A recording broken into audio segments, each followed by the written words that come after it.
a rather unusual start to the meeting this evening. As you can see, we have no chairman or vice chairman. Both have sent their apologies this evening. So your first piece of business is to elect a chairman for the evening. Do we have any proposals? I propose these speakers, please. Second? Yeah, I was going to propose this, Councillor Griffin. Any other proposals?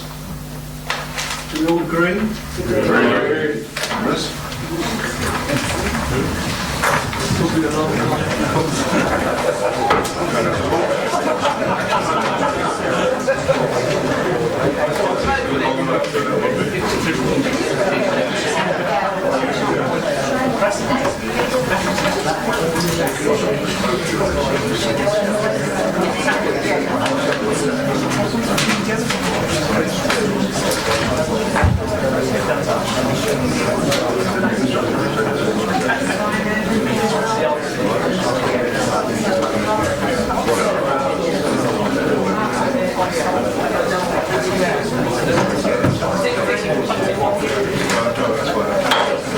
Good evening, everyone. We're going to carry on as normal, and if you would all like to be upstanding, I'll ask the candidate to kindly lead us in prayer. O God our Father, we pray for the officers and members of this council. We pray particularly for Councillor Deanna Eden as she deals with a family bereavement at this time. With the end of the school year, we pray for our children and also teachers, parents and governors, that all engaged in education may have a vision and energy to sustain it. We pray for carers and all who live and work in the residentiary and nursing homes of our district. May all of us this summer have a time of refreshment and relaxation. We ask this in Jesus' name. Amen. Amen. Madam Chair, would you excuse me if I get off with our meeting? Thank you. Thank you so much.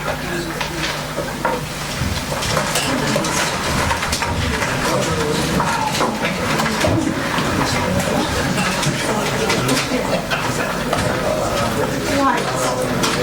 Item 2 of the minutes of the last council meeting. That's the annual council meeting. Do you agree with the minutes? Agree.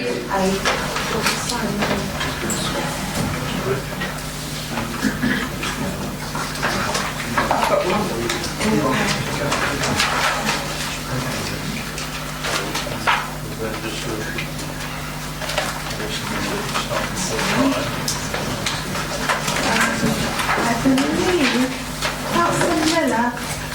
Oh yes, sorry, yes. My apologies, Madam Chairman. It's just a note about the make-up of the town implementation working group. Councillor Ann Carter's coming off that group and it's going to be replaced by Councillor Ian Barrett. Just to notify Council. Very much indeed, Chairman. Thank you. Do we have appointees, please? Councillor Deanna Eden, Councillor Alan Hill, Alan Charter and Grafton Daventry. I didn't catch, if I may, I didn't catch all that. I've got Councillor Cribbin, Councillor Aldridge, Councillor Chandler and Councillor Deanna Eden. I just wanted to confirm it.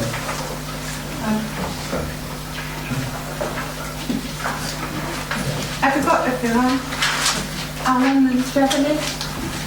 Is that agreed? All of the apologies? We've got them all. Okay. Yeah. Thank you, Chairman. Can I have declarations of members' interest, please?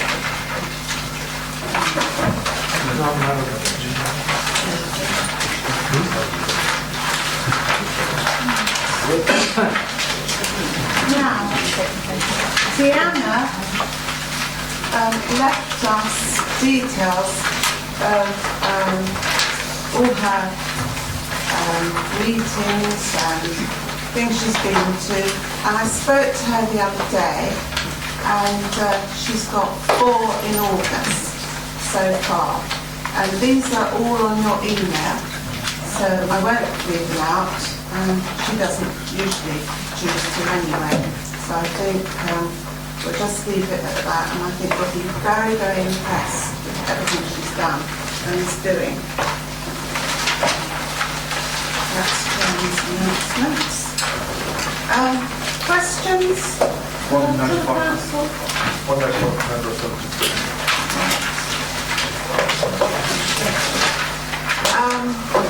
I don't think Mrs. Yates is here, is she? No? But we've had a letter from her, and I believe Councillor Miller's going to consider the response. Thank you, Mr. Chairman. I think the question's been distributed to members. Am I right, Mr. Chairman? You have a copy. I want to thank Mrs. Yates for her question as a member of the public, and the response to the question is that Section 106 monies are allocated to the Council's normal budget setting processes, which seek to maximise the impact of spending. Comments and suggestions from members of the public are always welcome, and this suggestion will be taken into account as one of those. We're very grateful for Mrs. Yates' suggestion. In relation to the rep work is underway to restore the area of the rep previously used for balls. Planning permission has been sought to demolish the pavilion. This is necessary because it is a conservation area. And when that is finished, the contract will be appointed. The area will be returned to grass once this has been done. Thank you, Madam Chairman. And that will, of course, reply being forwarded to Mrs. Yates. That's that. Reports of committees. We normally just vote these en bloc, but I believe there's been some amendment, hasn't there, to the SNI? Yes, Chairman. Just two minor errors in the minutes of the SNI meeting dated the 3rd of June. Councillor Kevin Parker's name needs to be added to the attendance list, and in respect of minute reference SI.2015, the name could appear at the end of the last sentence and needs to be removed. Thank you, Jeopardy. Do you agree those minutes? Really. Oh, sorry. Councillor Paul. Yeah, thank you, Madam Chairman.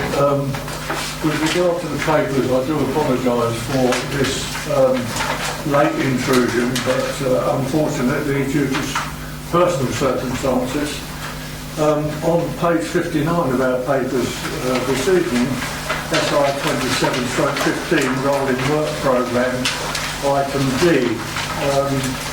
It is the canal arm and infrastructure, still the right strategy.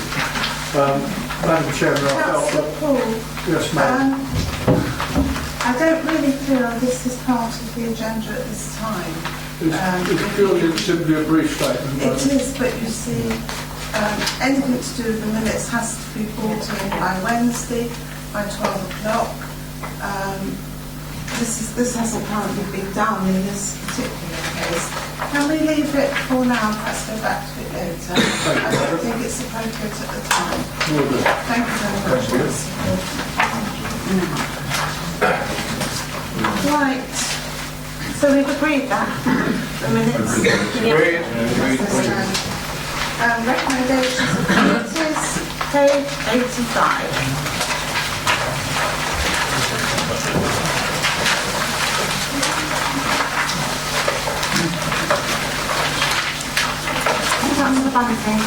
Thank you, Madam Chairman. On SG 35/1501, I really want to have brought my glasses and stood a bit. And you should have waited for me to raise it. Thank you so much. It's such a generous person. I want it back. Yeah. But to point out to you, this is the recommendation regarding the Malton artificial football pitch. Yeah, would you like to carry on, Madam Chairman? No, I think Councillor Hills was going to, where is it? If I might, Madam Chairman, my understanding is the normal procedure is that it's proposed, seconded, and then you refer for questions I'm happy afterwards. to be called at that point. So I'm sure Councillor Bunting will have a question, Yes. but I think we should carry on without what is our normal procedure. Thank you, Madam Chairman. Well, as stated, this refers to the Malton artificial football pitch. Madam Chairman, members, this item came before strategy and was recommended for approval on the 28th of May. I would like to refer you to the three recommendations you have before you. One, that the council provides forward funding of up to £300,000 towards the proposed pitch at Malton. that the council's forward funding be repaid from planning obligations, in particular that from Northampton North Sue. That's sustainable urban extension, and the amount is £250,000, and if necessary, from seal money. That the terms of this report are as set out in the strategy group report, including the requirement for a secure, long-term availability of the pitch for long-term community football use. I would remind you all that the FA has met with the council, are fully supported. They have committed £350,000 and will work with Malton Football Club, which is a well-established and well-run club.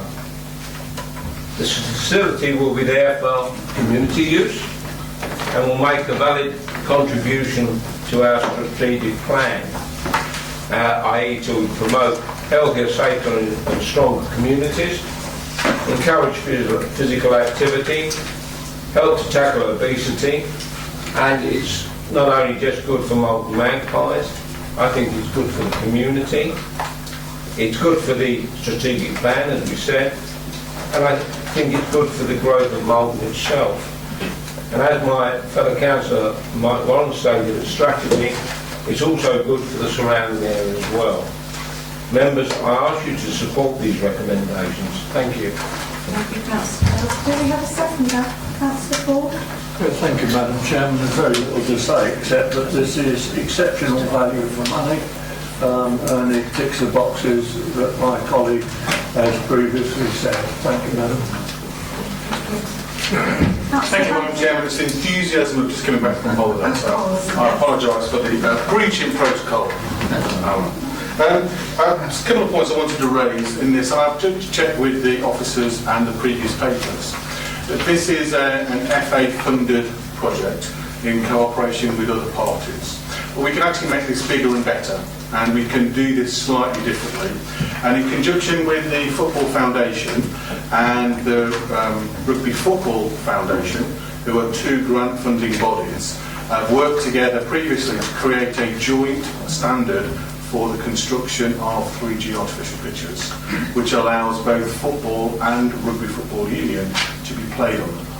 And therefore I would like to amend the recommendation with regard to the specification that the pitch is built to ensure that we can have broader community use of the facility so that it's used more times during the day, which will create more revenue and a long-term sink fund for the replacement of this in 15 years' time, which is when it will need replacing. And I would also urge that the officers approach the Rugby Football Foundation to secure some form of match funding so that the council becomes the funder of last resort rather than the joint funder of this process. And that is a very common approach that both the Football Foundation and the Rugby Football Foundation have adopted previously with the construction of many dozens of artificial pitches. And I think that's a great way to enhance the value of this proposition and to increase the usage of the proposition for the young people of Malton and the surrounding areas. Thank you. So you are proposing an amendment, which is really very complicated. I mean, I couldn't take all that in. I don't know about members. The proposal amendment is twofold. One is simply to add that the pitch should be built to the joint FIFA and IRB standard, because it should be built to a standard, and the standard is not specified anywhere in the papers. It does talk about cooperation with the FA, but we ought to determine if it's built to a quality standard. Just to bore members, 3G pitches being artificial need a certain level of padding and shock underneath to protect young people's heads when they fall over, and there are certain international standards that are defined, but not all manufacturers and installers build to those standards. So if you don't do it at the start, you end up in the wrong place. So I would urge that the papers include the recommendation to build to the joint FIFA IRB standard. And I think as a council, we should ensure that they are built to the correct standards. And then secondly, the proposal is that an approach is made to the Rugby Football Foundation to determine if there is any match funding available to reduce the level of funding from the council. Thank you, Councillor Bunting. Do you have a seconder for your amendment?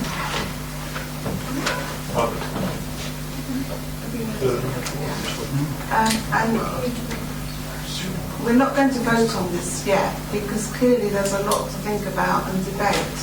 Councillor Hills, do you want to come? Oh, Councillor Paul wants to say something. Thank you, Madam Chairman. I accept what my colleague Councillor Bunting has taken all holiday to think about. However, there is a degree of length of grass or length of artificial grass. Now, there have been in the past various arguments that it should be this length for rugby, this length for football, never the twain shall meet. If my colleague Councillor Bunting can confirm that there is an intermediate length of artificial grass, I have total confidence in our officers to carry it forward. Thank you, Madam. Thank you.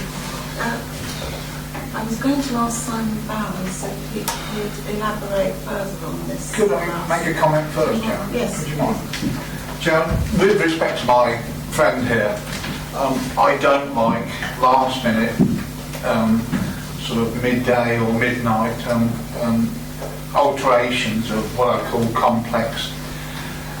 I accept that he's got brilliant knowledge on the subject, but to give forth this knowledge at the 12th hour, I think is perhaps wrong.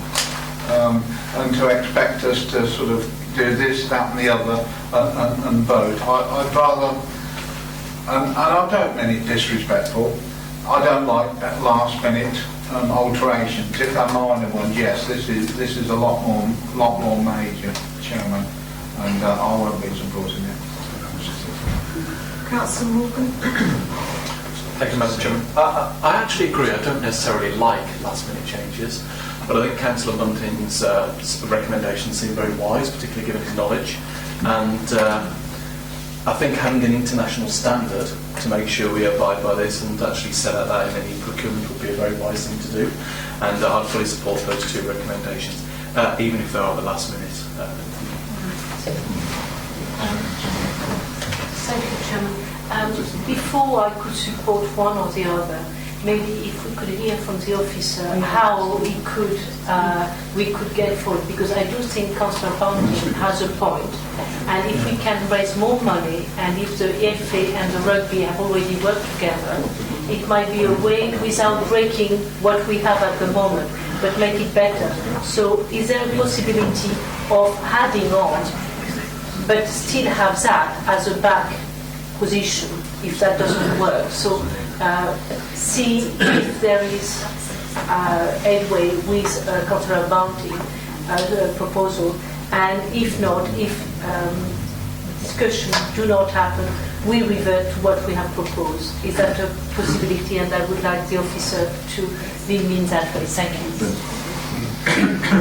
Want to come back before we go to Simon? Thank you, Chairman. I will always look for us to supply whatever we're doing to a good standard. I think that is crucial that we do so. So I support the fact we need to have good standards. However, on this, it is a bit late notice, but I would welcome a comment from the officers, because I think whatever we do, we have to look at how far we've got so far, what are the implications of this, and where we go from here. And I think I would welcome that information, because I think this needs to be taken on board by all councillors before they make a decision. Thank you, Councillor. Yeah, thank you, Chairman. I was listening to what Councillor Bunting said. I looked at the three recommendations before us, and clearly they're two of them around financial implications, and I have no problem whatsoever with what Councillor Bunting is saying, but presumably those points can be noted by the officers of this council. I don't know what the financial implications are by going for the FIFA RIB standard, if that's what it is, but very little. In that case, I would suggest, Madam Chairman, we support the recommendations, but take note of the points that Councillor Bunting's made, and obviously officers can take that forward as they take the scheme forward, particularly the point about engaging in the rugby football union. So I can't see any problem about accepting the recommendations, but taking forward the points Councillor Bunting's raised. Thank you. Councillor. Can we just ask Simon to elaborate on the whole matter? Thank you, Chairman. I would simply say that at the moment I don't know whether what Councillor Bunting has suggested would be acceptable to Malton FA or to the other parties. It may be, in which case it could be very valuable suggestions, but I would prefer to leave this meeting tonight with the freedom to deliver what has already been agreed and the intention to deliver something better if possible, than go away with something which I may not be able to deliver for you. From that basis, I think the leader's suggestion will be helpful. So do we need to vote on the proposed amendment? I think we do. Councillor... So I think Councillor Randall had her hand up. No, it was Councillor Warren as well. Yeah, Councillor Randall also had her hand up. So. Thank you, Chair. I'd just like to say that the rugby facilities within Malton are very, very well serviced with the college, and to the degree that they've actually got European World Cup team training there this year. So the actual area around Malton is very well serviced for rugby facilities, and it's important that we get the artificial pitch for the football, which is very lacking in facilities at the moment. So what I'm saying is we're very well serviced for rugby, but this will supplement the additions to the football. I think there's two more speakers on the list.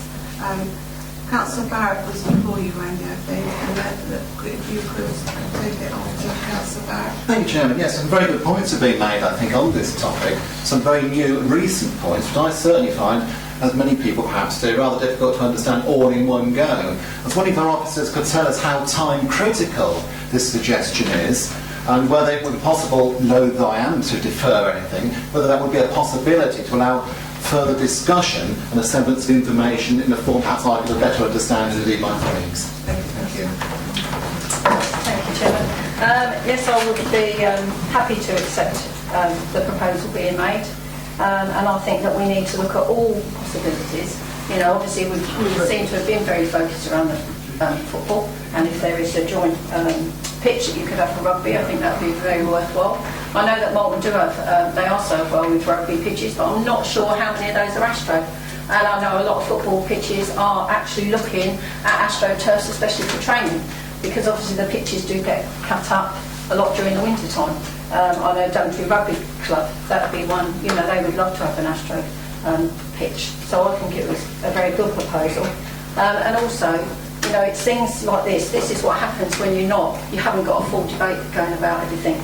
You get a report before you, and you haven't sort of sat around the table and debated. Yeah, so I have to put that right. Sorry, Chairman. You know, can I just say, sorry, Councillor Randall, this was debated fully at the strategy group meeting.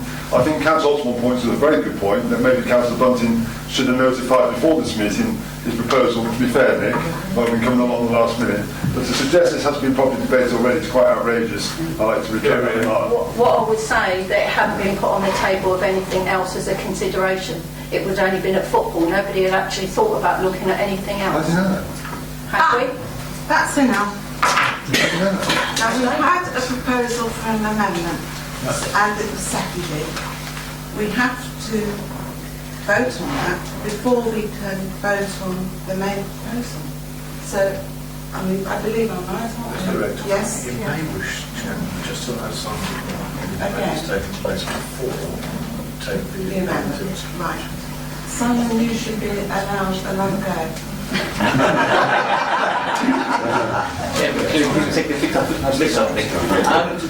In response to Councillor Barrett's question, which probably would be helpful, there is no pressing time pressure. Indeed, we brought this report to strategy group earlier than I would have liked, because of the need to give reassurance to our potential partners that the council was willing to act.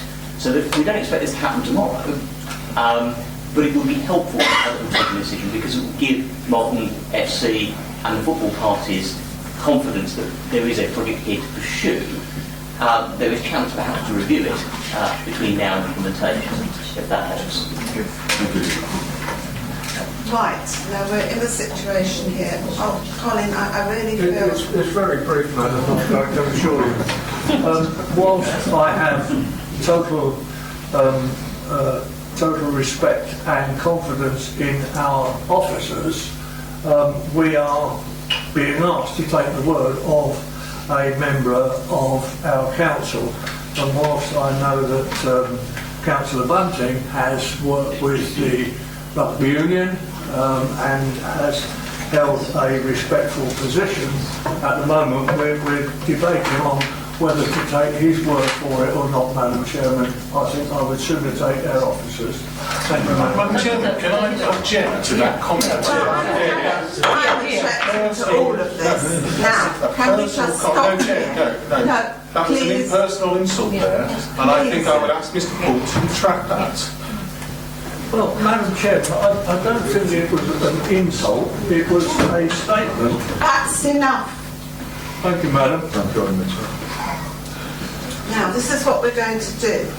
We're going to let Councillor Hills come back, and then we will take Councillor Bunting's proposal for the amendment, which is being seconded, and we'll vote on that, and then we'll go back to the main issue and vote on that. So, Councillor Hills, would you like to take the floor, please? Yes, thank you, Madam Chairman. I made the recommendation, and I stick by that recommendation, but I'd just like to add the proviso that it's noted and that officers will look at this further. I think that covers it without any further arguments.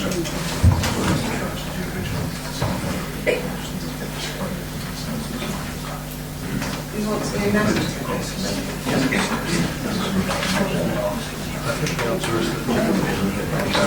So we are now going to vote on Councillor Bunting's proposal for the amendment. Those in favour?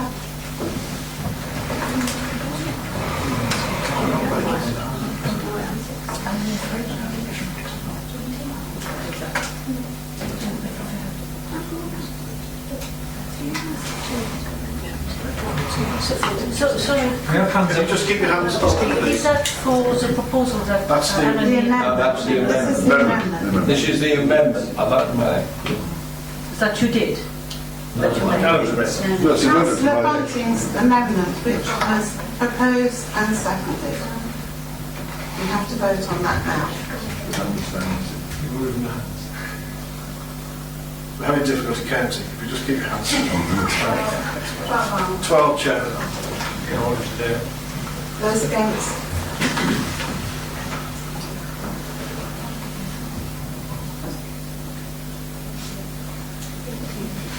Chairman. Well, the amendment is currently lost. However, there's obviously a lot of work to be done there, and I'm sure we'll get a lot more information on Councillor Bunting's very useful proposal. Councillor Hills, I think we'll vote on the main amendment now. The main, what's it now? Okay. Everybody in favour? Agreed. Can we abstain, please? 2 abstentions. Gosh, I hope you're not going to be like this now.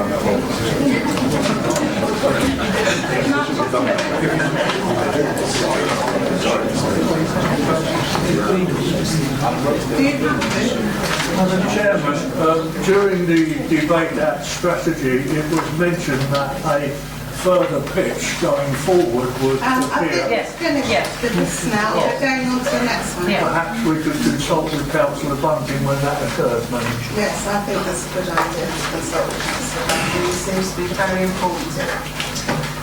Going on to SG 3615-1, Charlton neighbourhood area and neighbourhood forum applications. I think it's Councillor Patrick is going to speak on this.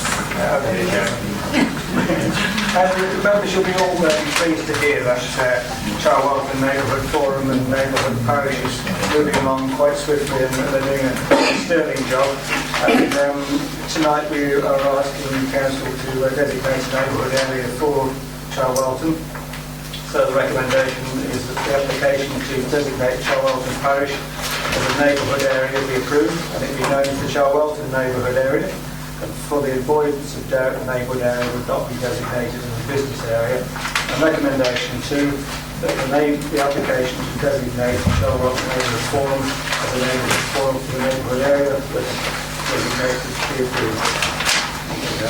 Do we have a second now? Councillor Warren, is it agreed? Agreed.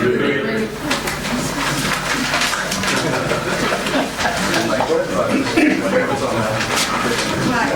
SG 361501, 12th neighbourhood area application. Councillor Irving Swift. Yes, thank you, Chairman. Yes, I'm very pleased to have that in front of us. It took 3 years for Welford to be convinced that it was important for them to do so. I would just also have a plea for the small villages, if I can, because Welford is a very big village in my patch, in my ward. It's the biggest, it has more than 1,000 people. Now, small villages still have a difficulty to be able to have neighbourhood plan. So I'm very glad that one big village, it took 4 years and they have done a sterling job in the last 3 months. But I would like at one point, if we could help villages to be smaller villages, to be together, to do something for them, to help them to have a neighbourhood plan. So that is more than a bit.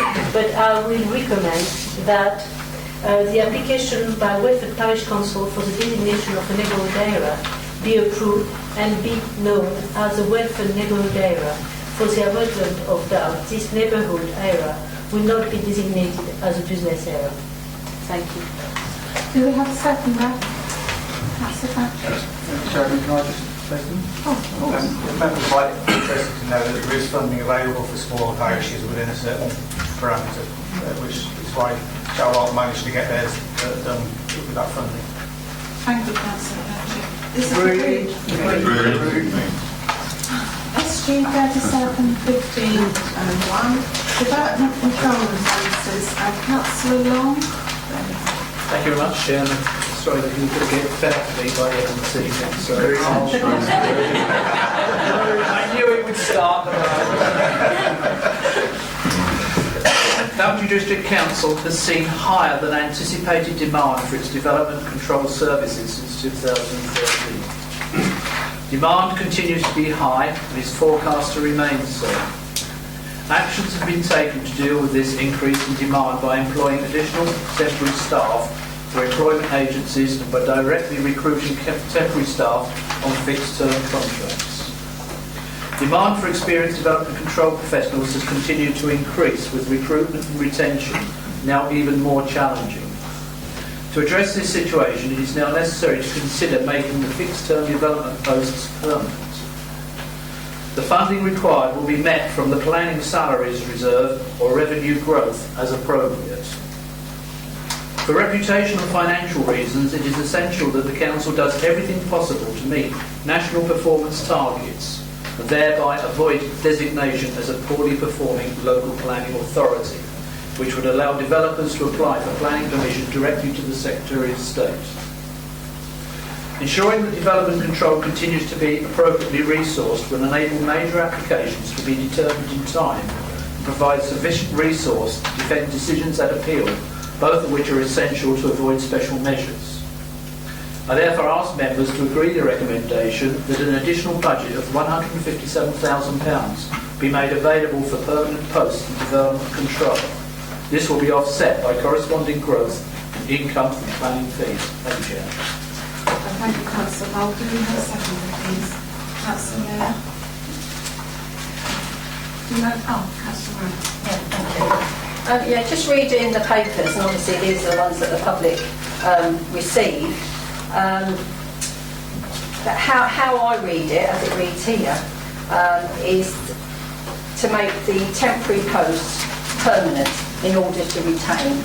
It doesn't actually say to increase what we've already got. So for the public to then see that there's an additional budget of 157,000, they might ask the question, why? Because it doesn't actually state extra staff, it just says to turn those temporary positions into permanent.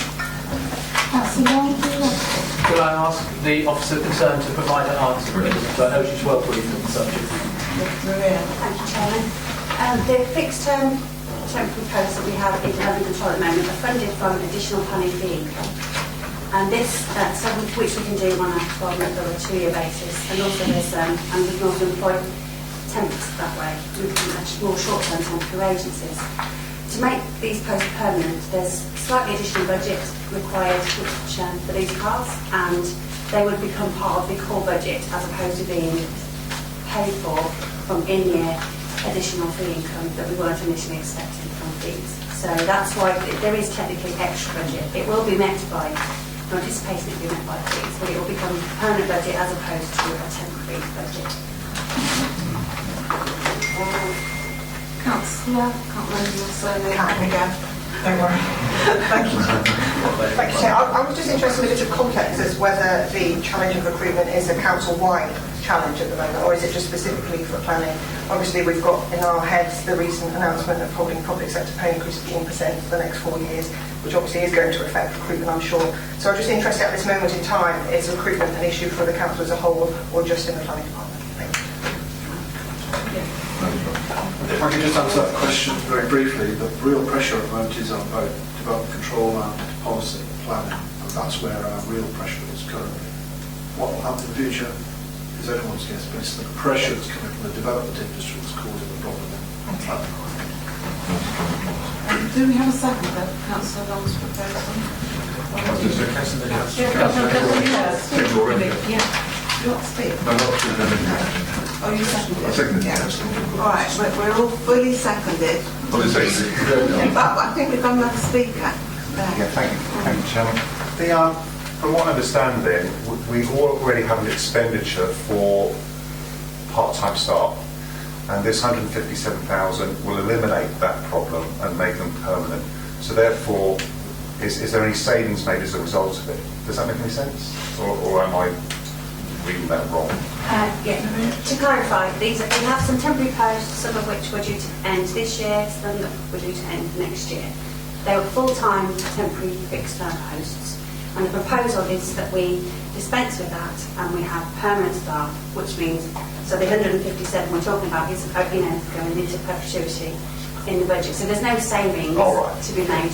But instead of spending in-year underspends, it will be within the base budget. Okay. Anybody else, or can we agree this? Agreed? Agreed. SG 371502, planning appeal costs. Councillor Long again. Thank you, Chairman. Daventry District Council is now preparing its defence of 2 new major planning appeals. 41 houses on land at Welford Road, Burton, 70 houses on land off Barbie Road, Kilsby.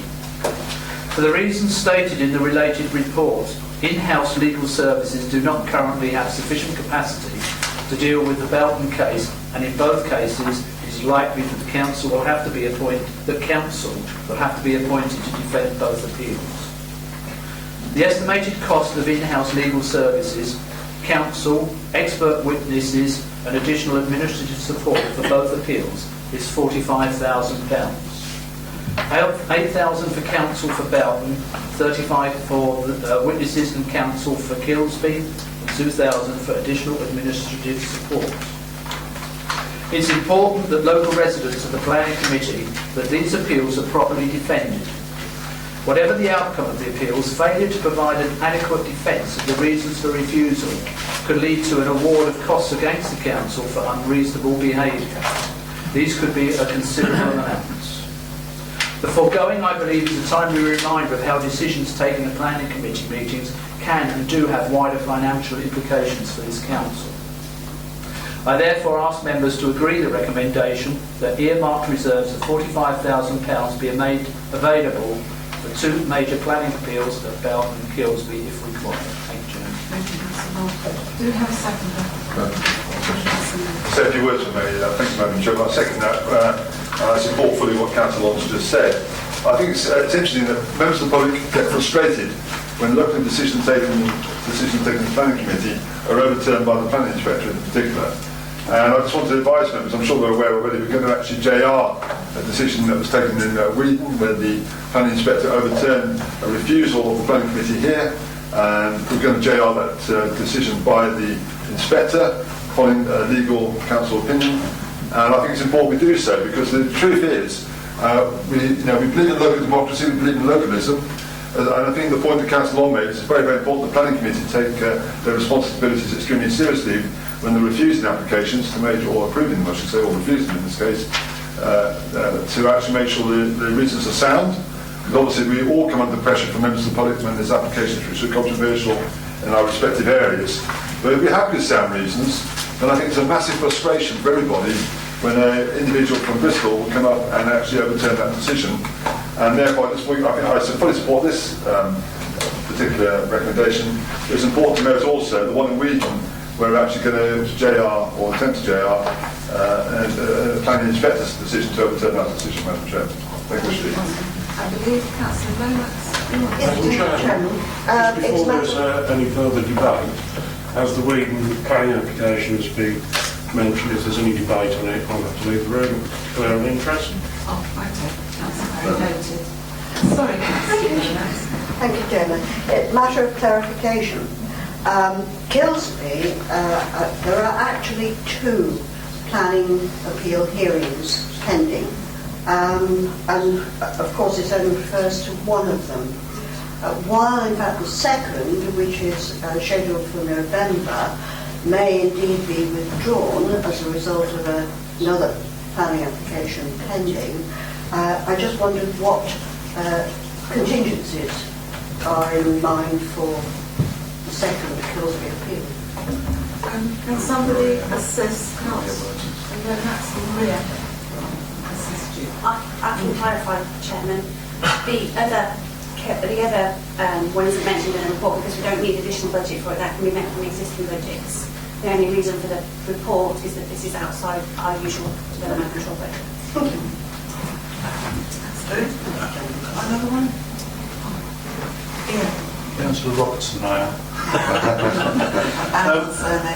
simply wanted to ask, Chair, that whether or not any of this money is taken into account the fact, well, whether it is a fact or not, but the rumour I've heard that this council is about to go to a judicial review of the inspector's decision of one of the... Yeah, that's what it says. Who did? I did. Did it? We didn't hear.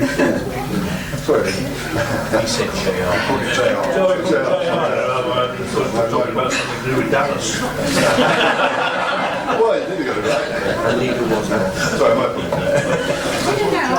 was going to mention that when I said JR. Right, Susan's his acronym, sorry. Right. Can we agree this, please? Yeah. Agree. SG 381501, Climate Local Commitments in Northamptonshire Climate Change Strategy, and it's a refresh, and Councillor Bill, please. Thank you. BBC is a Climate Local signatory. Climate Local is about recognising what effort can be made at our level to minimise the effect climate change will have locally. As a follow-up to becoming a Climate Local authority, the Council is required to report on progress annually. We debated at strategy the said report, which was also circulated to all members. There are highlights in your papers. To date, over 100 local authorities have signed up to Climate Local. The Northamptonshire Climate Change Strategy has been refreshed. Highlights over the period have been 16% reduction in carbon emissions across the county, the implementation of 5% of the actions in the strategy itself. By refreshing the strategy, we are showing leadership and signalling our green credentials. In conclusion, that I ask the Council to approve the Climate Local refresh and the Northamptonshire Climate Change Strategy. Thank you, Councillor. Do we have a second of Colin? Councillor Morgan? Nothing to say, but I simply think. Thank you. Do you remember? Councillor. Thank you. I was reading recently that Corby Borough Council, obviously they build their own homes because very often you still got homes to rent, but they were building them with like solar roofs or solar tiles or whatever. Do we do that on our homes to rent? I think we do. Yes, we do. Thank you. Councillor Campbell, I think you were going to be. Yes. Yes, I'm fully welcome this and I'm happy to endorse it. I think it's going to be harder and harder to fulfil it though as this government goes about slashing and burning most low carbon energy programmes that are in existence. I did want to pick up back on when we discussed this at strategy group. Councillor Morgan made a very good point or observation that where carbon emissions had reduced by 21% per capita across the county, it was only 1.5% in Daventry district. And the answer given by the officer was that there were a number of major roads in our district and that accounted for it. It just still seems to me an astonishing difference. And I just wanted to sort of reiterate the question that Councillor Morgan asked back at the strategy group and to seek assurance that was that the only explanation? Because it's striking that there are major roads in lots of other parts of the county. And it just seems, that's a big disparity in outcomes of carbon emission reductions. So that was my question. Thank you, Councillor. Simon, are you going to respond? I can happily deal with that, Chairman, because the point, as you say, did come up at strategy group. I think there's a bit of confusion as to what the percentages you're referring to. So total emissions were of that order of the 20%, 21%. And we are fairly similar between authorities. In fact, Kettering is the lowest, about 8%.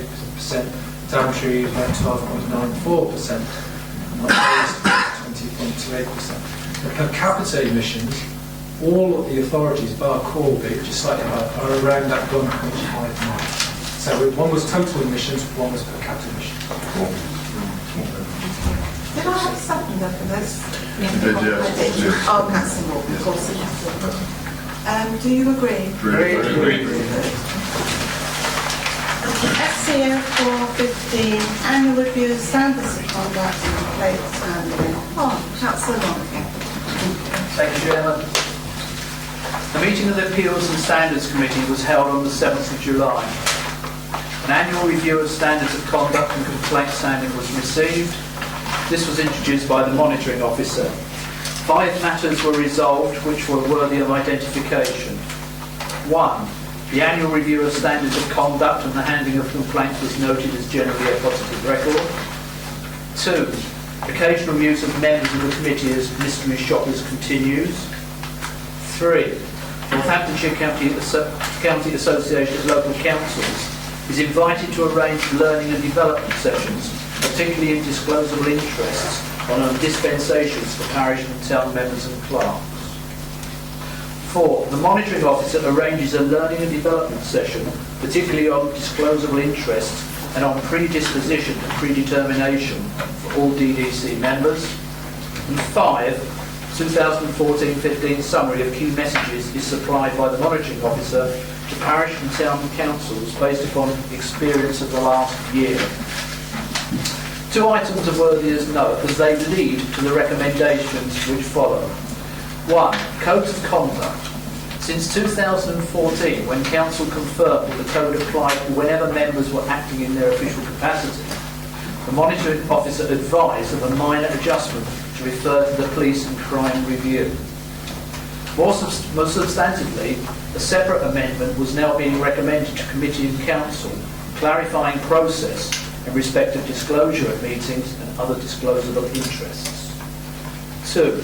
Comments made in 2013-14 annual review on developing a protocol of the police was similarly made in the 2014-15 report. It was observed that the advice originally given had not resolved or recommended to move this forward. The monitoring officer suggested that such expressed concern might help advance matters in the police. I would therefore ask members to agree the following recommendations. 1. That the DGC Local Code of Conduct for Members, July 2015, is adopted. And 2. That the operational protocol is developed via the police in liaison with the monitoring officer as soon as possible. Thank you, Chairman. Thank you. Do I have a second, please? Thank you.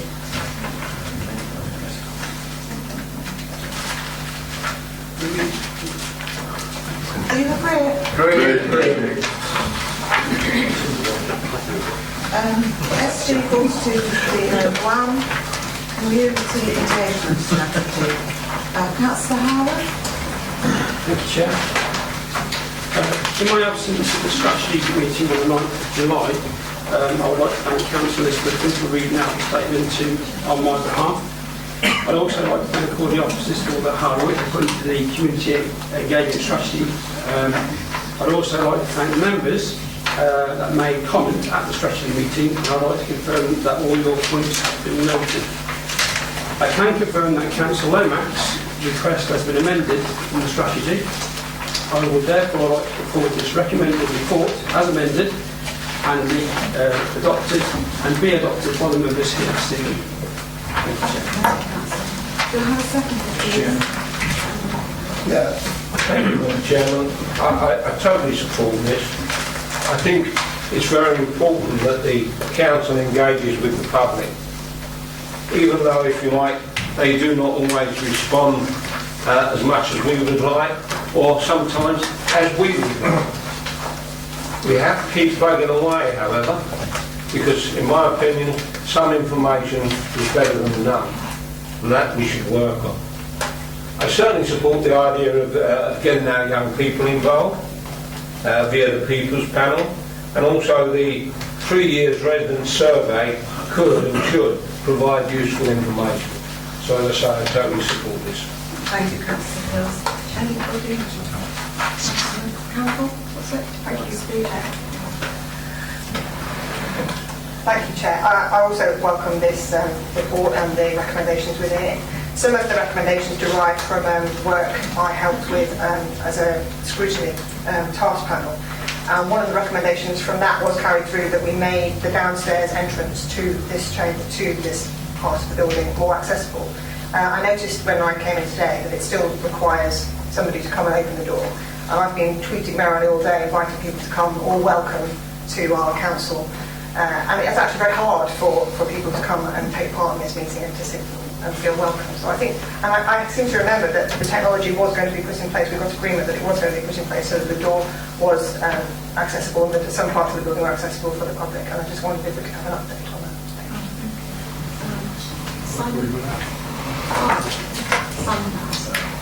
Chairman, thank you for that question. The technology was indeed installed, and as far as I'm aware, it was being applied, so I'll find out what happened and we'll make sure it's rectified. Thank you very much. Can we agree this? Yes, thank you. Yes, the only thing that obviously I will welcome, again, you know, I'd welcome the youth panel, and I know that some housing associations already have a youth board, so perhaps it would be quite good to tap straight into them because they're already formed, so that would be good to ask them if they want to get involved. And some of the key words were informing, consulting and involving. And I just wonder whether they're always run the right way, or whether it should be involving first before you inform or consult on how it should be. Because sometimes, you know, when I see these consultations, I wonder where they've come from in the first place. Because obviously there haven't been discussions with public to sort of form some of these consultations. And I would like that when we do have consultations to actually give choices. You know, would you like this or would you like that? So there are, you know, there are options. Thank you, Chairman. Anybody else want to speak or comment? No? Can we agree? Agree.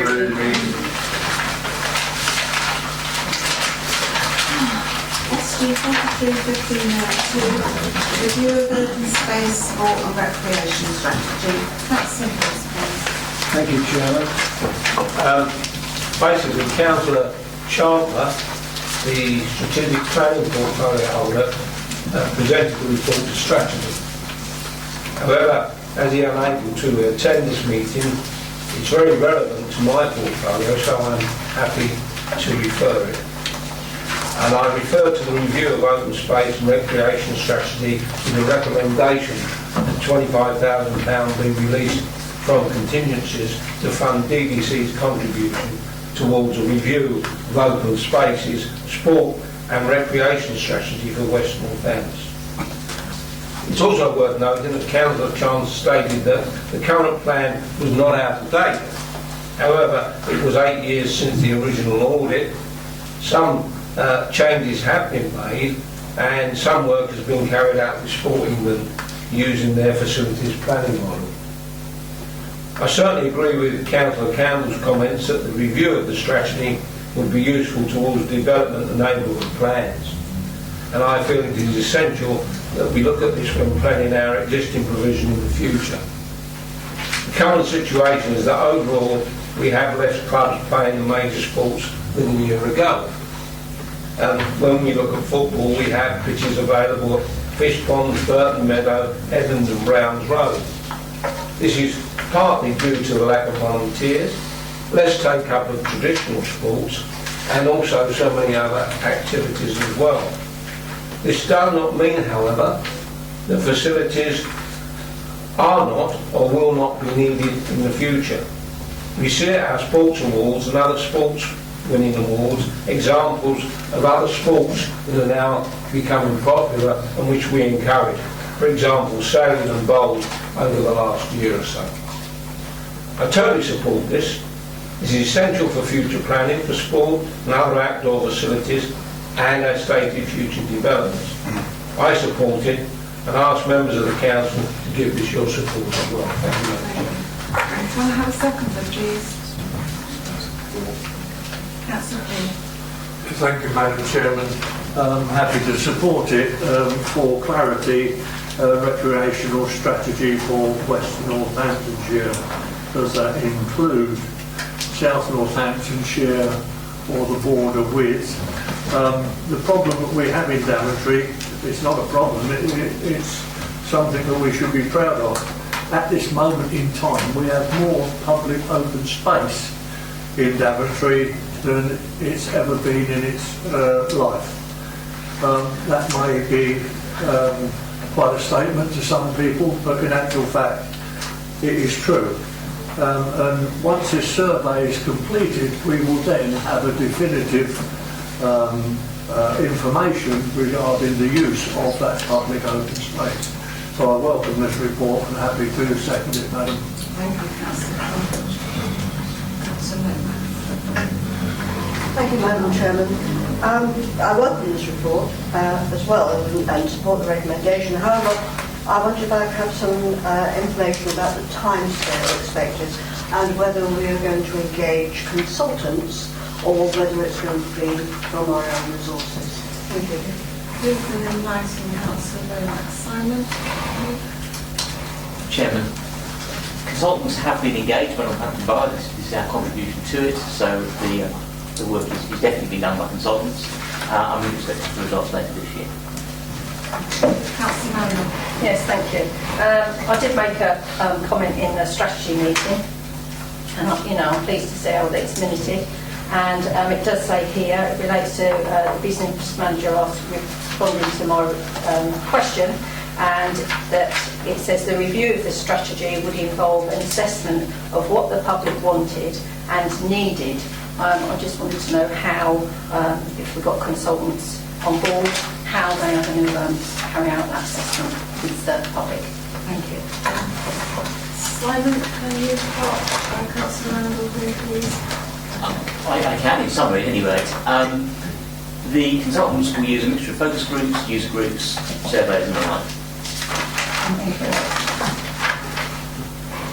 Right, can we agree with this now, or is anybody else going to speak?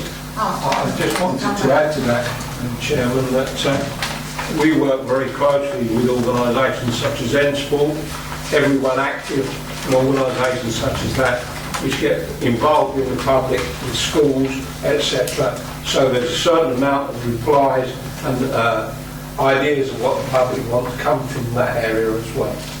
Thank you, Councillor. Are members pleased to agree this?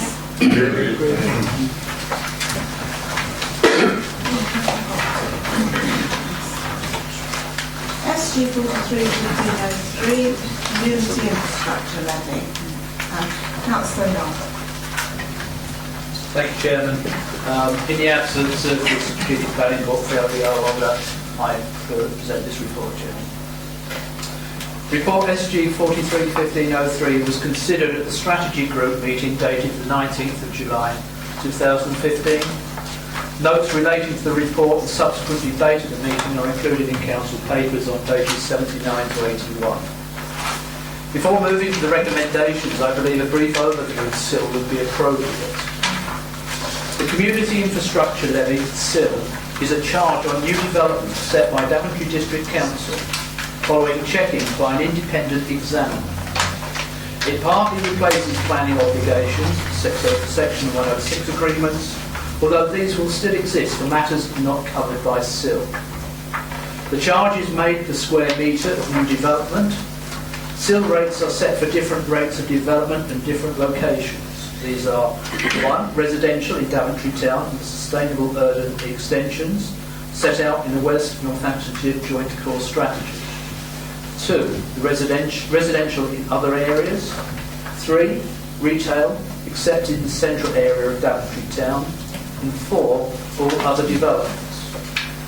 The rates which appear at Appendix 1 to the report are based on the assessed ability of the development in general to bear the cost of SIL without the landowner being unwilling to sell land or the developer being unwilling to build. Who will pay SIL?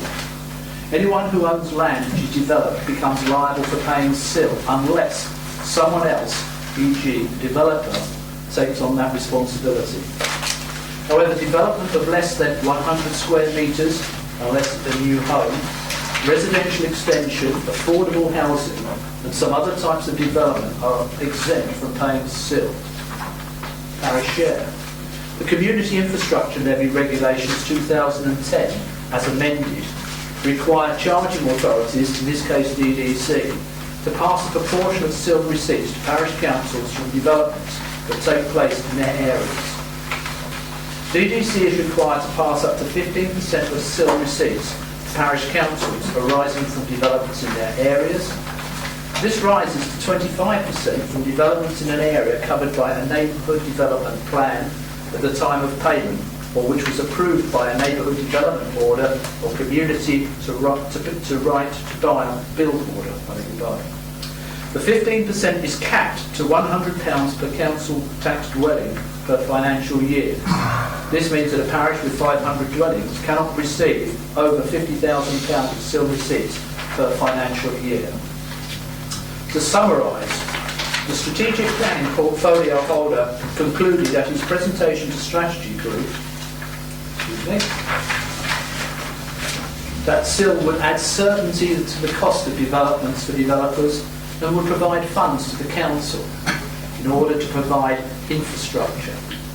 He also highlighted that it was unlikely that Northamptonshire County Council would proceed with the Daventry Development Link Road if Daventry District Council did not accept SIL.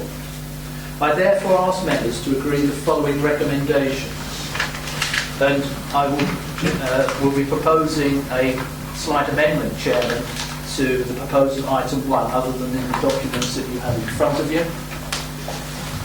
Item 1, that the Community Infrastructure Levy SIL charging schedule as attached to Appendix A to the report be approved to take effect from the 1st of September 2015. Not as stated, this is to allow for a transitional period, Chairman.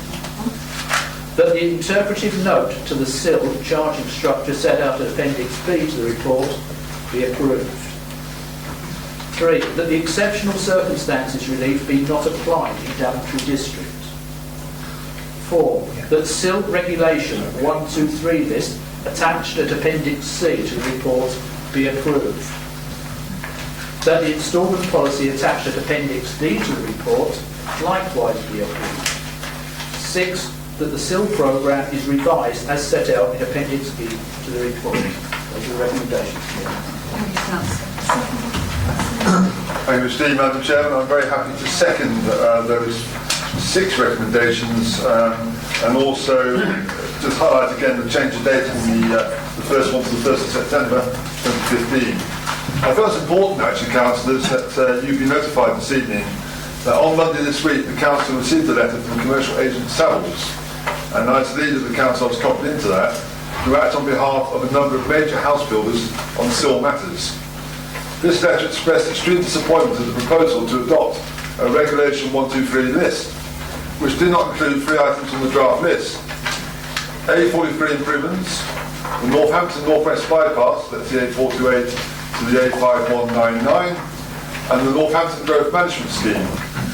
The letter suggested the action may be unlawful, would harm development viability in the sustainable urban extensions, and would not be a consistent position across the 3 West Northamptonshire districts. The reason these 3 items were not included in the proposed Reg 123 list were of course set out in the Strategy Group report, and you have that in your report, and I will not repeat those now. Careful consideration had to be given to the letter, and it was concluded that none of the points made by Savills stand. The legal provision referred to relates to charges to a Reg 123 list after it has first been adopted, not to changes between a draft and the first list. On viability, analysis of the current Northampton North scheme suggests it would be slightly more, not less viable under the proposed SIL regime. It is thus unlikely that any of the other of the sustainable urban extensions would be harmed. Equally, both Northampton Borough and South Northants had draft Regs 123 lists which included less and therefore left more to be funded from Section 106 agreements than the proposed DDC list. The SIL examiner was happy to approve their SIL rates for sustainable urban extensions which are the same as DDCs. So the final point about consistency is a non-argument. The draft Regs 123 lists of the three councils were quite different in any event. This is appropriate because the situation of each district area is different. So on that, I just want to advise councils, you've been notified of that. It has been looked at very carefully, and we felt there were no arguments there which were sustainable, and therefore I'm very happy, Chairman, to support the recommendations before you with the amended date of the 1st of September. Thank you. Yes, thank you. Thank you, Chairman. I looked at the, I asked Simon to send me the old list that we agreed, 1, 2, 3, and the new one, because there's something that I have concerns about, and that is cemeteries. Because obviously we're growing and there's less space and we're filling up. And on the old list there were cemeteries, on the new one there isn't. So I just wondered, how that was going to be funded. Is it then going to be funded on the part of the parish council still that they collect, or why it's just disappeared? Thank you.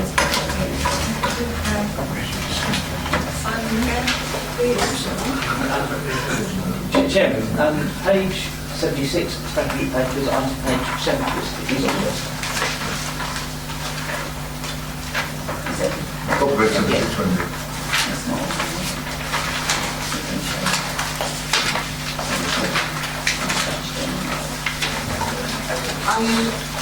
You are sure? Okay, thank you.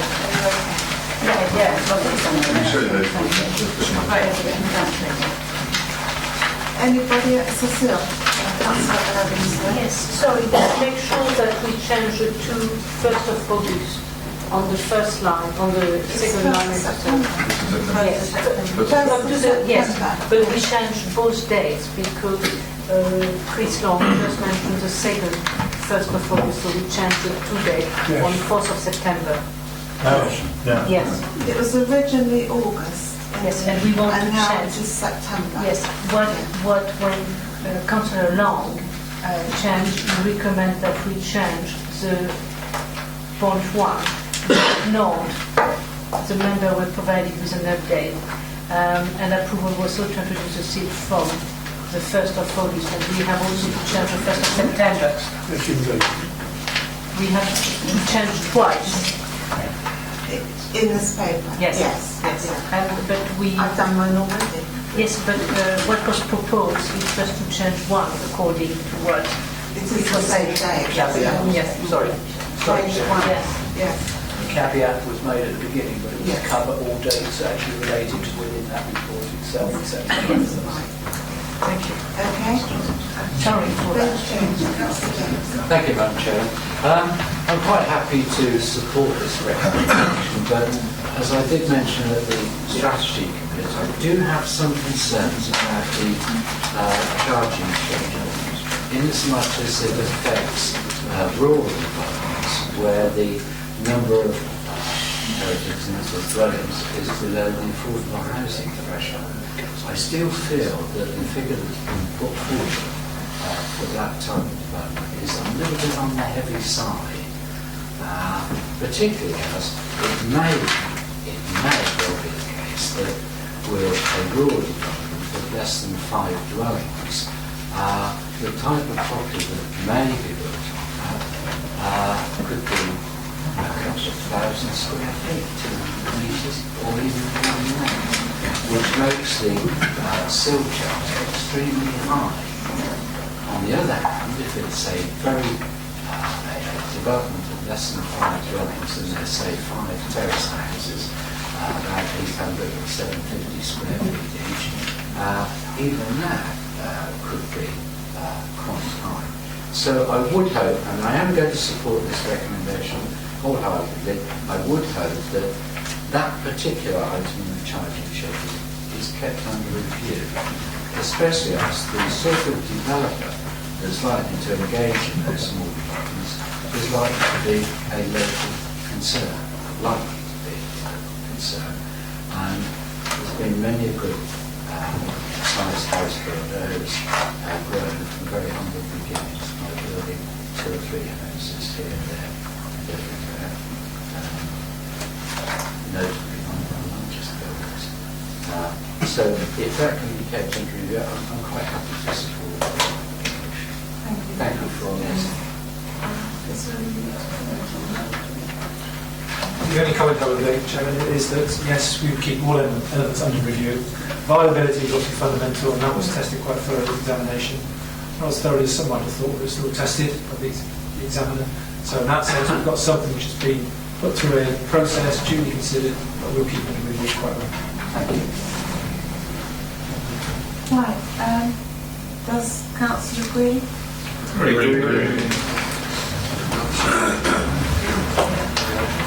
Treasury Management Report, SG 45-1501, Councillor Long.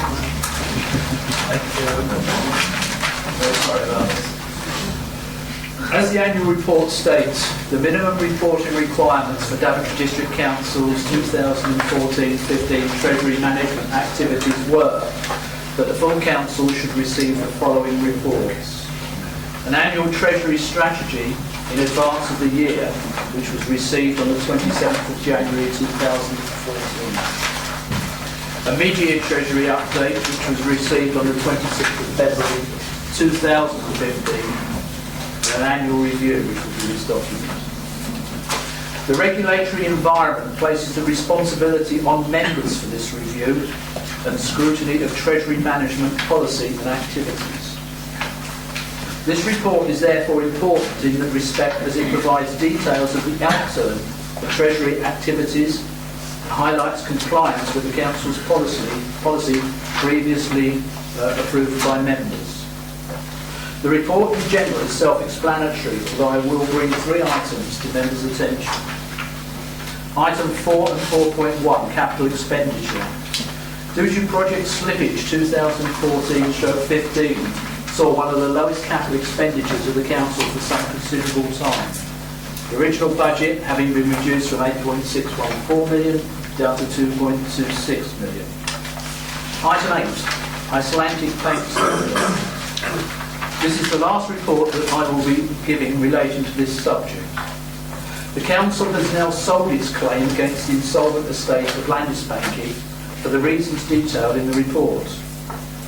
The sale means that the Council has recovered 92.76% of the amounts that were originally deposited with LBI 2007-2008. The only investment remaining with Icelandic institution is with Kathleen Singer and Freelander, KSF. As at the 31st of March, the remaining balance on the original 2 million placed is £55,000. With a final dividend due to be paid, this would be a total repayment from KSF of 82.25%. The Council has previously received 94p in the pound from the administrators of Heritable Bank. No further dividends were anticipated. However, the Council has been notified that an additional dividend is anticipated to be declared and paid in August 2015. A prudent estimate is the sum will be 4p in the pound. In conclusion on this topic, providing the receipt of the final dividend from Kathleen Singer and Freelander and the further dividend from Heritable are paid, the Council will have received in total repayments in a region of 92.6% of its original investment. Under the circumstances, I believe the most achievement. Item 9, Treasury Management Strategy Statement and Annual Investment Strategy 2015-2016. Following the financial crisis of 2008, security of the Council's investment was confirmed as paramount as opposed to achieving an optimum rate of return on those investments. Full Council on the 26th of February 2015 approved the Treasury Management Strategy Statement and annual investment strategy, which included the approval of the council setting its credit criteria for both specified and non-specified investments. At this point, the sovereign rating was set by Fitch at AAA for all countries apart from the United Kingdom, which was the exception to enable the council to continue to deal with UK institutions in the event of a downgrading of UK sovereign rate. Whilst economic conditions remain tepid in some regions, the overall state of financial markets and the counterparties operating therein has changed markedly since the height of the crisis. In response to regulatory changes, the three rating agencies have made adjustments to their methodologies in an effort to remove any adjustment based upon implied sovereign support. As a result, the emphasis on the sovereign rating within the investment strategy has changed. Our Treasury advisors, whilst not advocating the removal of the minimum sovereign rating criterion, do suggest that the application of AAA is not valid as it has been in recent years. Given the evolution of rating and methodologies, it is now important to focus on the rating of an entity in itself. Therefore, after taking into consideration all the information available, it's proposed to change the minimum sovereign rating currently set in the Treasury Management Strategy Statement and Annual Investment Strategy from AAA to AA with effect from the 1st of August 2015. This will bring the UK into the asset criteria. This would provide the Council with a depth of diversification which maintains security and liquidity. I therefore ask members to approve the following recommendations. 1. That the Council's Treasury Management activities for the financial year 2014-15 be noted. And that 2. The change of the 2015-16 Treasury Management Strategy Statement and Annual Investment Strategy be approved. Thank you, Chairman.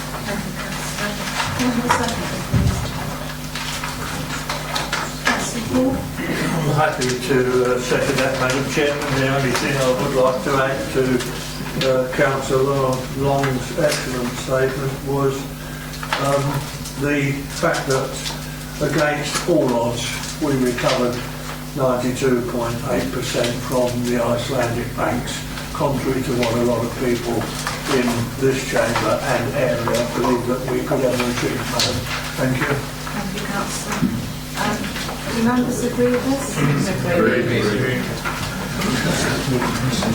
SD 45-1502, 15-16, capital revenue budget and medium-term financial plan. Councillor Long. This is, Chairman, I apologise for the last one. This report provides an update on the 2015-2016 capital and revenue budget and medium-term financial plan. Further, it seeks approval to amend the capital programme to reflect slippage requirements of projects from the 2014-15 budgets to that of the 2015-16. It further seeks approval to adjust the general fund revenue budget to reflect the projects outlined in the body of the report. As per the previous report, the document is self-explanatory. However, I would once again like to bring two items to members' attention. 3.0 Medium-Term Financial Plan, TFP. 3.2A Strategic Infrastructure and Interest Earning Reserve. To meet the ever-increasing demands brought about by developments across the district needing advanced infrastructure as a kickstart, Council agreed to set up a rolling infrastructure earmarked reserve to unblock site development. The reserve is replenished as described in the body of the report, where 3 of the projects requiring this support are also detailed. The profiling of these agreements, proposals, is such that there would be insufficient funds in the strategic infrastructure earmarked reserve to make the required payments. To address this situation, it's proposed to combine the interest earmarked reserve, which was set up in 2010 to fund future capital projects, with the earmarked reserves. These details are currently shown as separate items at 3.1 of the report and detailed on page 148. The combined reserve would then also be replenished by interest earnings as well as the sources outlined in the report. It's further proposed that as well as kickstarting developments that extract external funding, the reserve can be used to fund our own capital projects as was originally envisaged when the interest earmarked reserve was established. For members' information, should the two reserves not be combined, monies from general fund revenues or capital reserves would be required. Moving to the capital programme, item 5.1, the Rainsbrook Crematorium. The Rugby and Daventry Rainsbrook Crematorium recently completed its first year of trading. This facility has been well received locally following some early misgivings by local residents. There's a development on former arable farmland. The new crematorium landscapes will inevitably take decades to develop, and there are concerns that this is restricting the initial ability to maximise income potential. To address these concerns, it is proposed to invest in immediate landscaping of the Garden of Remembrance, pond, ashes scatching area and tree of life area. The total amount it is proposed to invest is £80,000, of which £25,000 is sought from Daventry District Council. Rugby Borough Council would also make a £25,000 capital contribution. The Joint Committee would apply £30,000 of cameo scheme income. I will detail what that is shortly. The Joint Committee has recommended this investment to the two councils. Rugby Borough Council estimate potential for increased income of £32,000 per year. Conservatively, it is assumed 50% of this would actually be attained, commencing in 2016-2017. Of this, Daventry District Council would receive 50%. This shows a good return on the investment. I will, just before giving the recommendations, just give you the brief information on cameo. As a matter of course, when cremations occur, the mercury in dental fillings are burnt and emitted into the atmosphere. Mercury is highly toxic, and therefore there is a national regulatory target to reduce the levels of such emissions eventually to zero.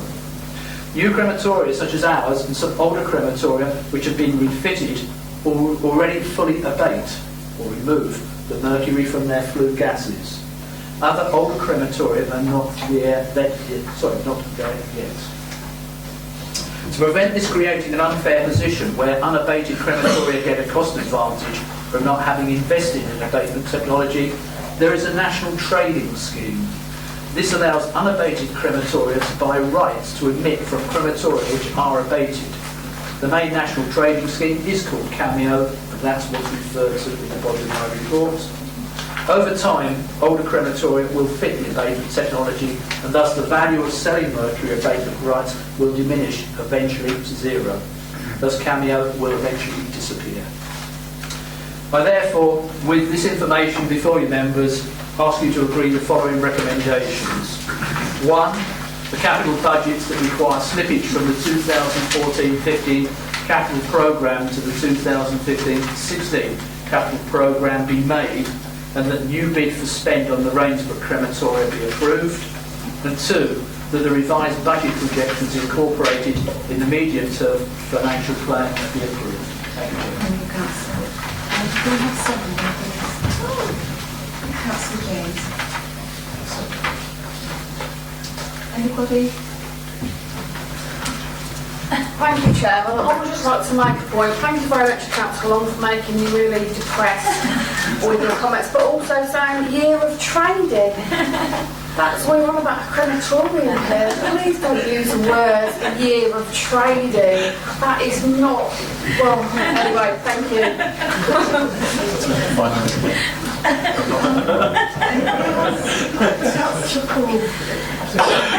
Thank you, Madam Chairman.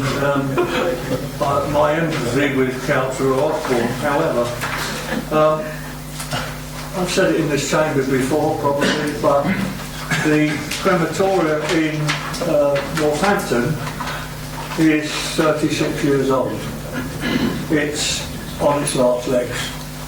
The investment and the return shown by my colleague, Councillor Long, has suggested to me that as a council we could possibly work with partners to have a new crematorium at the eastern side of our district. It is quite obvious that the crematorium in Northampton is way past its sell-by date, madam. I think it gives us an opportunity of investment and return on our money. Thank you, madam.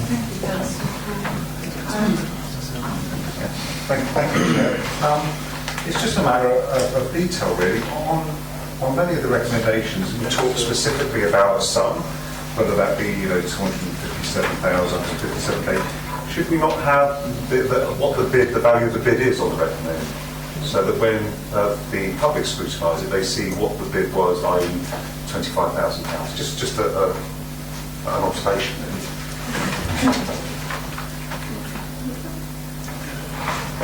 Members, if I was to do that, I mean, with this particular report, there is only one item. In certain future budget reports, you may have a whole list of them, and we normally detail it in the body of the report, so we wouldn't have the detail in the recommendation.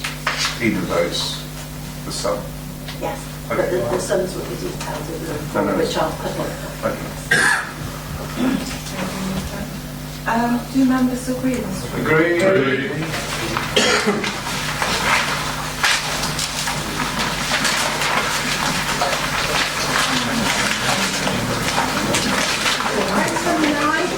Corporate Governance Committee, the Chairman's Annual Report to the Council, and Councillor John Shepherd.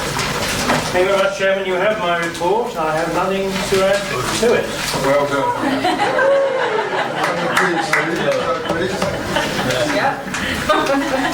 That was brilliant, Chair. It was, wasn't it? Yes. Who's going to second this? Agreed. Councillor Morgan. And everybody agrees, I assume? Right.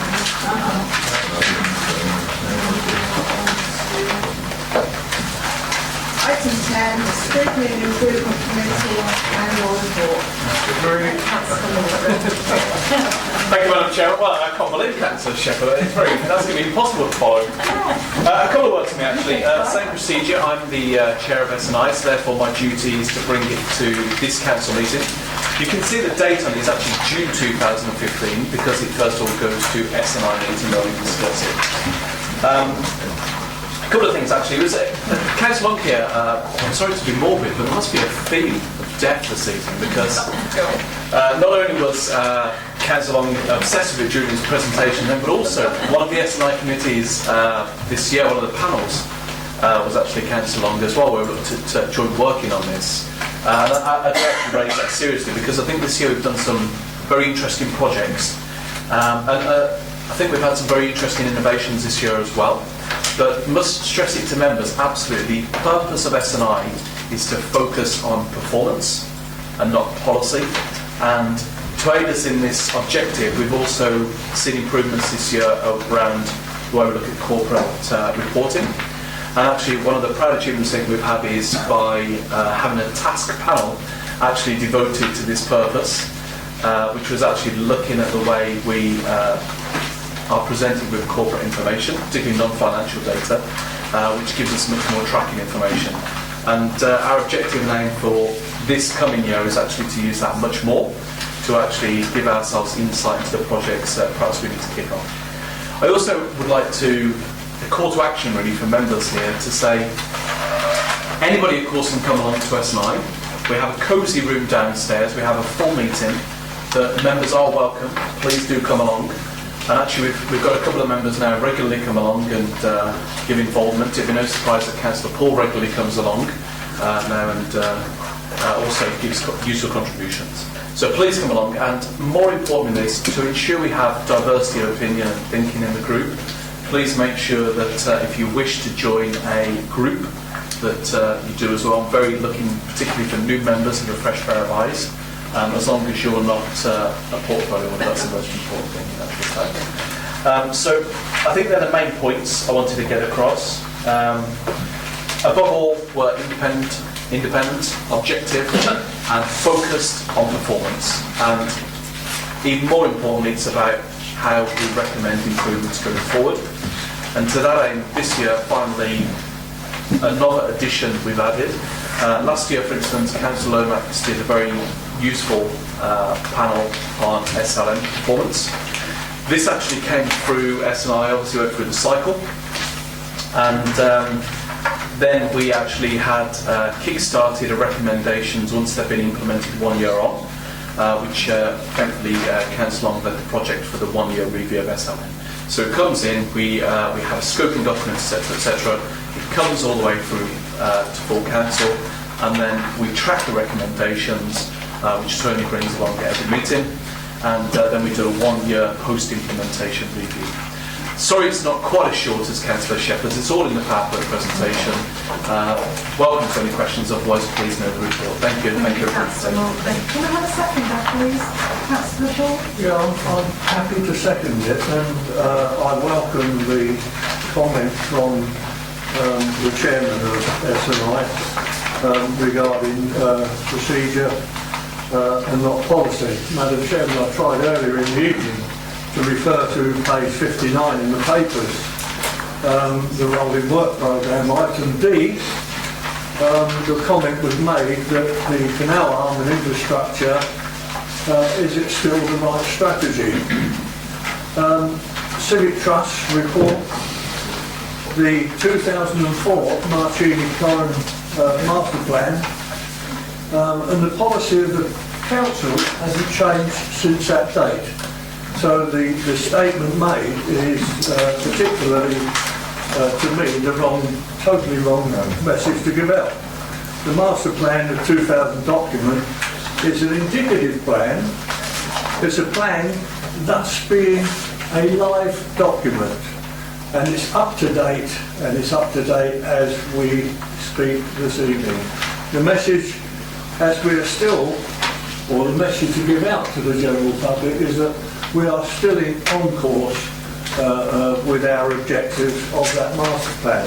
And no doubt my colleague, the portfolio holder for economic regeneration, would agree with me, Madam Chairman. Thank you, Councillor. Councillor Miller. Yeah, thank you, Madam Chairman. I just want to say I want to congratulate Councillor Morgan and the scrutiny team, and also all those who participated in the last year. I think there has been a lot of good work going on in the function, and long may it continue. And I'm sure we'll evolve as the year goes on this year. And as Councillor Morgan's quite rightly said, I think all new members should try and engage in the process. It's a really good way to learn more about the council, how it operates, and what's going on. So I just want to sort of endorse Councillor Morgan and his team's efforts over the last year, Chairman. Can I just come back on Councillor Paul's comment? How do we look to see whether things are still, relevant? Obviously we've got our master plan in place, but what if something happened and we sort of veered off? How would you ever? Nobody's going down the right avenue. Question. Who wants to respond? Chair, thank you. One response to Councillor Port, it was performance, I said. Policy, not performance, not policy, not procedure, etc. And I think realistically, you could pick anybody's mini meeting and find a line and say, what's this line mean? And that's the healthy think about working in a democracy. You have a meeting, you chair a meeting, and there are different comments. And they get minted, that's fine, absolutely. But my absolute focus is for the committee to focus on performance, not policy. And welcome the comments, and thank you very much, particularly to Councillor. Madam Chair, if I can just come back briefly, Madam Chairman. I've not cast in any doubts on the ability of the S&I committee. Let me get that straight. There was just one damning statement, and let's not forget that developers and interested investors in Daventry do read our council papers, and that was particularly damning, and I just chose to put the record straight.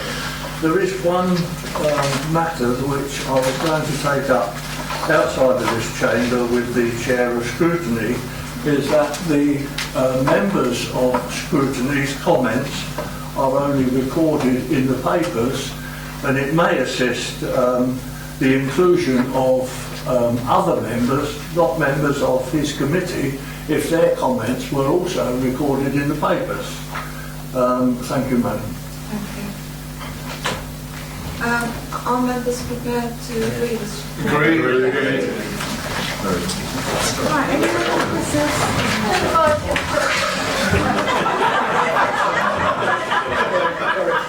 Now make up your mind. The meeting is closed.